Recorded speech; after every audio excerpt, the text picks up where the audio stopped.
Good morning, and welcome to today's Obon service. We will begin service with opening meditation. If you could please join me in Gasho. Red dragonflies in the sunset. When was it that I watched them on someone's back? In the mountain fields we gathered mulberries in small baskets, or was it just a dream? At 15, my big sister left home to get married. Her letters have long since ceased to come. A red dragonfly in the sunset, on the tip of a bamboo pole. Namo Amida Butsu. Namo Amida Butsu. Namo Amida Butsu. Naman Nabs, Naman Nabs.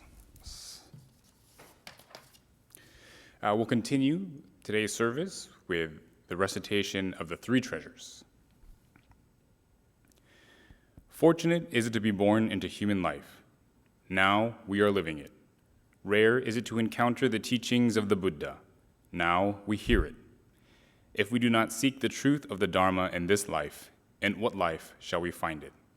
Let us reverently take refuge in the three treasures of the truth. I take refuge in Buddha. May we all together absorb into ourselves the principle of the way to enlightenment and awaken within us our highest aspiration. I take refuge in Dharma. May we all together be submerged in the depth of the Dharma and gain wisdom as deep as the ocean. I take refuge in Sangha. May we all together become units in true accord, in a life of harmony, in a spirit of universal brotherhood, freed from the bondage of selfishness. Even through ages of myriad of kalpas, hard is it to hear such an excellent, profound, and wonderful teaching. Now we are able to hear and receive it. Let us thoroughly understand the true meaning of the Tathagata's teaching. Namo Amida Butsu. Namo Amida Butsu. Namo Amida Butsu. Naman Dabs, Naman Dabs.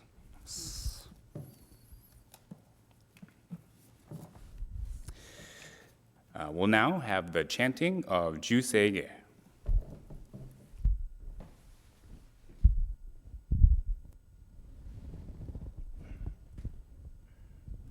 Naman Dabs, Naman Dabs, Naman Dabs, Naman Dabs, Naman Dabs.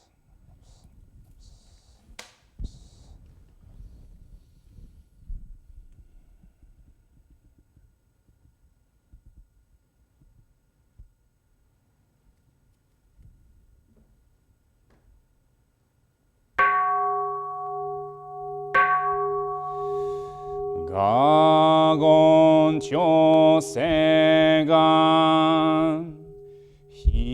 hishimu jono shiga fumanzo sefu joshoga ga omu ryokon fui dai seishu fusai shobingu sefu joshoga gashi jobutsu no myosho chojipon kukyo mishomon sefu joshoga ryokujin shonen joe shubongyo shigumu jodo isho tenninshi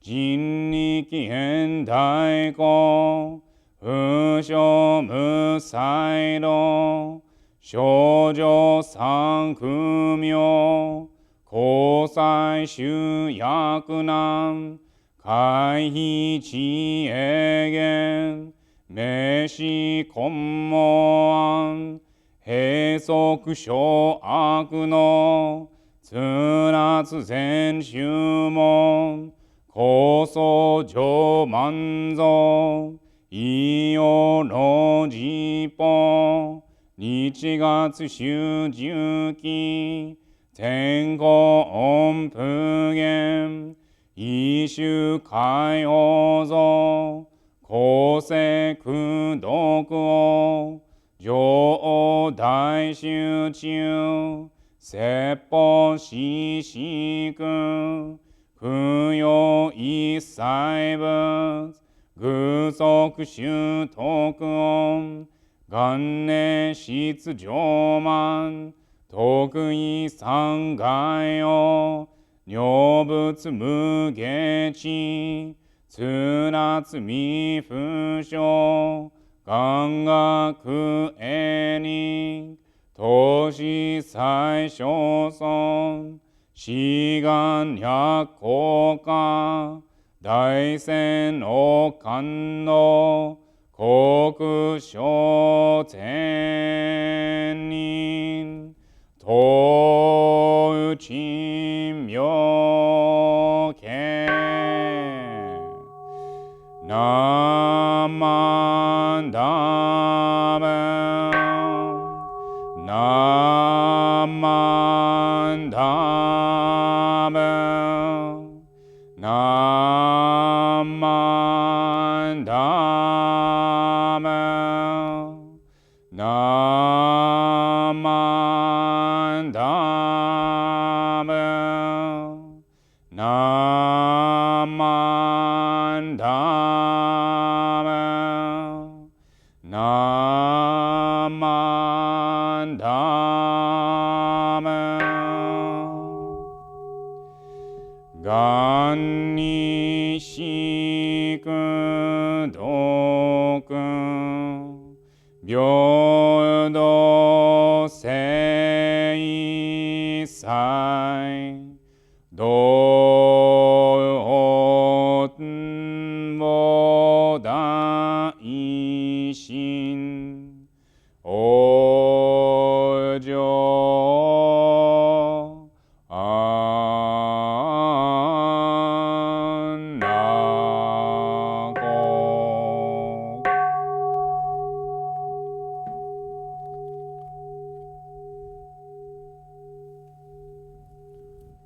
Namandos, namandos, namandos, namandos, namandos, namandos, namandos.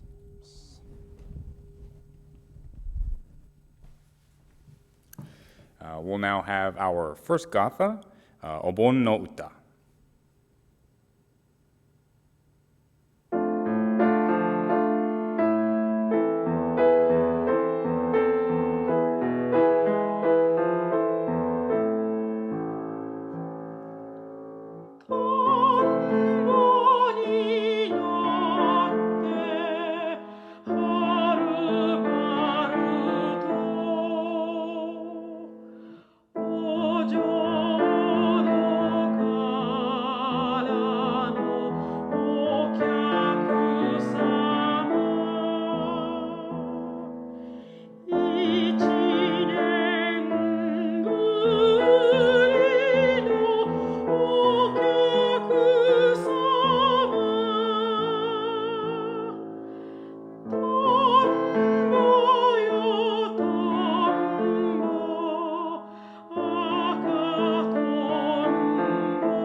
'We'll now have the recitation of the Golden Chain.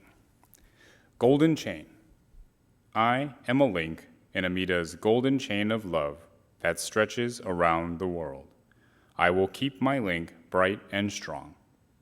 I will be kind and gentle to every living thing and protect all who are weaker than myself.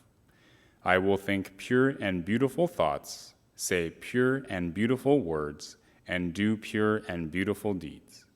May every link in Amita's golden chain of love be bright and strong, and may we all attain perfect peace. Namo Amida Butsu. Namo Amida Butsu. Namo Amida Butsu. Namandos, namandos. All right, good morning, everyone.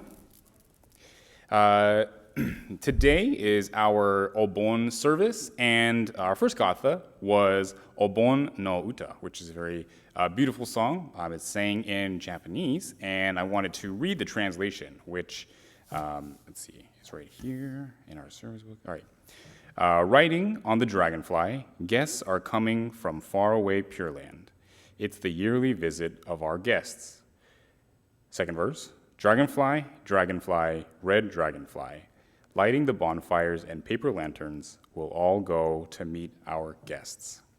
So what this song is referring to is the Japanese idea that the souls of our loved ones will ride on the backs of dragonflies to come over from the other shore, from the Pure Land, to visit us once a year.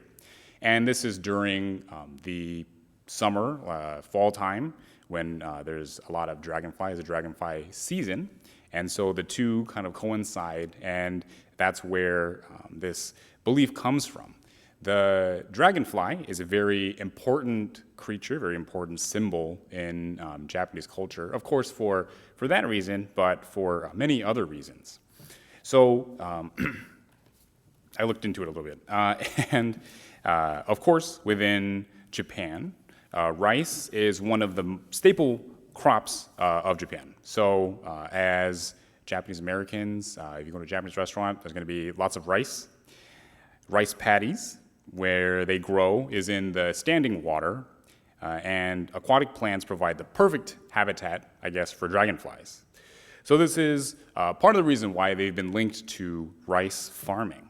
And so it's often associated with rice paddies, and also this sense of nostalgia of growing up in a farming community tied to the land. So many, many years ago, Japanese farmers believed that the dragonfly might even be the spirit of the rice plant. And so to see the dragonflies was a sign of a good rice harvest. The dragonfly is also known as a victory insect because it quickly advances to efficiently kill a pest. So it goes without hesitation or retreat. And there's even this Japanese legend of the 21st Emperor Yunyaku Tenno, who had a horsefly bite him on the arm while he was out hunting. And before the horsefly could bite him again, a dragonfly swooped down and ate the offending insect. So the emperor was so impressed and pleased with the dragonfly that he named the region that he was in Akitsu no, or Dragonfly Plain. So Akitsu, I guess, is one of the old ways of saying dragonfly. They don't use it anymore. Rather, it's tombo, which is which we did see in the Obon no Uta song. So that's what they were talking about when they say tombo. Japanese parents also view the dragonfly as a protector for children. If there's a dragonfly present, you didn't necessarily need mosquito netting because it would eat all the mosquitoes. So it would prevent your child from being bitten. Of course, mosquitoes carry different diseases that could make children sick, on top of just being very annoying and itchy. And so dragonflies were seen as these kind of protectors or guardians of children as well.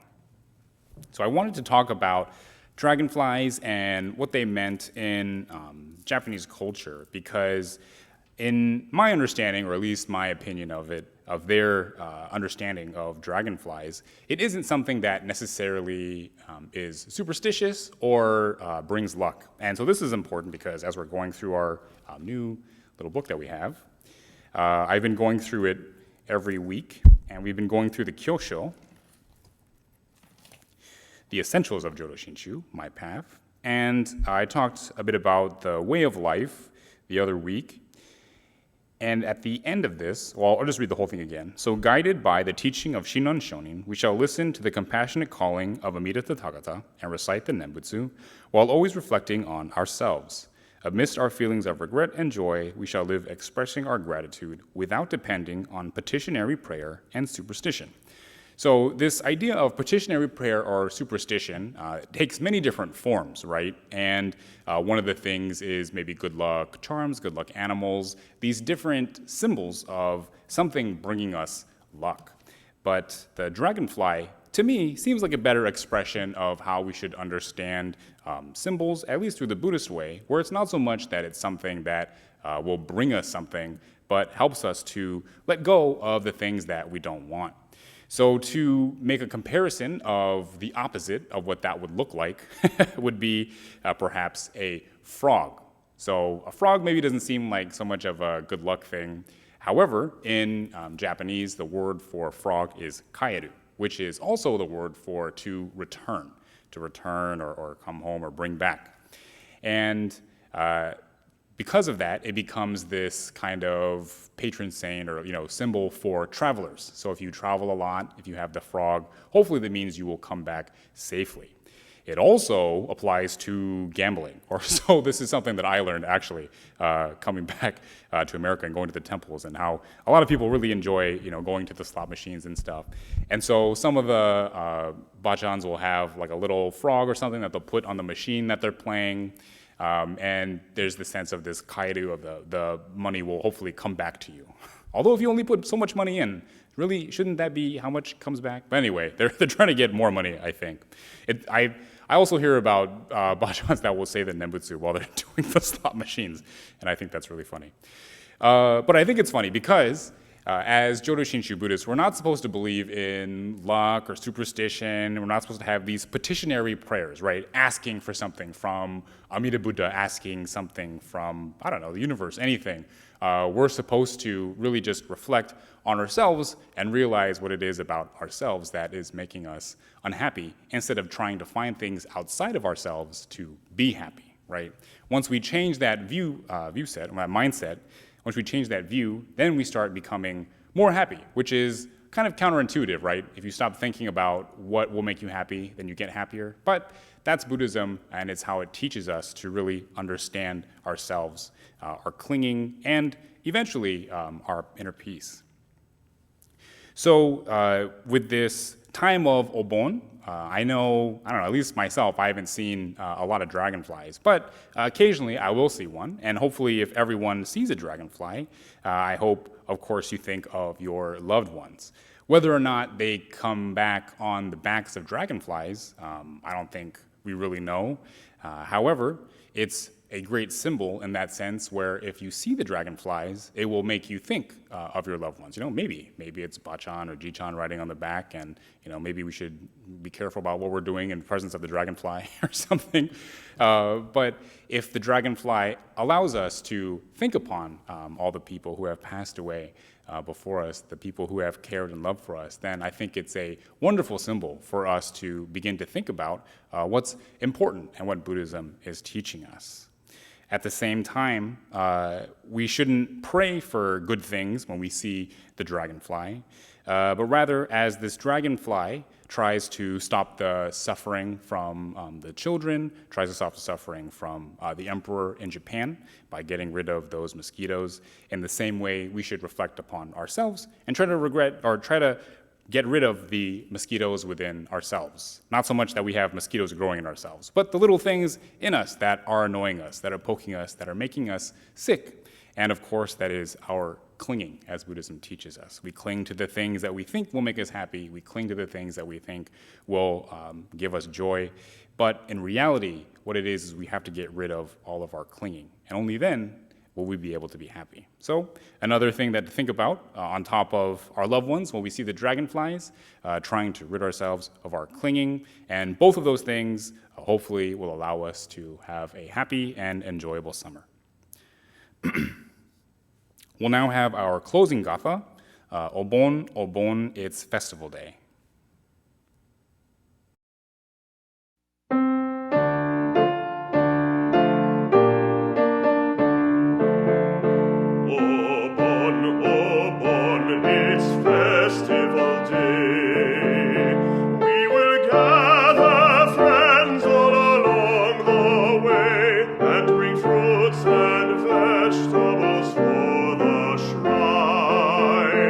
Like Mogayana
If you could all please join me in Gassho for closing meditation.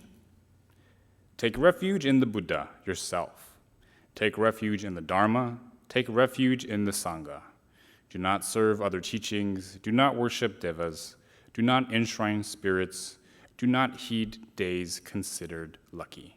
Namo Amida Butsu. Namo Amida Butsu. Namo Amida Butsu.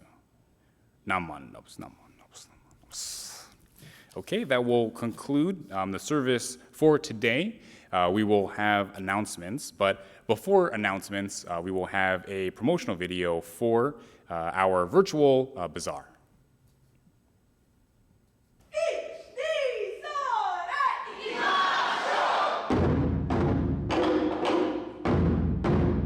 Hey Sacramento, what are you going to be doing this summer? I know what I'll be doing. Along with Sharon Ito, I will be co-hosting the second annual Sacramento Buddhist Church Bazaar at Home Telethon and Fundraiser. That's right, Koichi. Remember all the fun we had last year? Interviews with Reverend Bob and Reverend Patty. I say, what is really of value and why? Our BCA Bishop, Reverend Marvin Harada. College, I got quite interested in Buddhism. And performances by Merv Maruyama. And Henry Mizushima.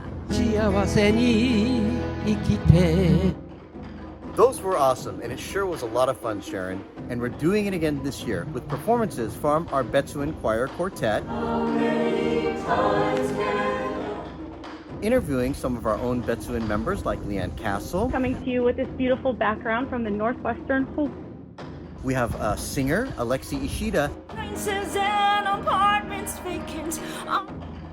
And you'll get to see me chat one-on-one with our resident minister, Reverend Matt Hamasaki. Most important was my Dharma school teachers.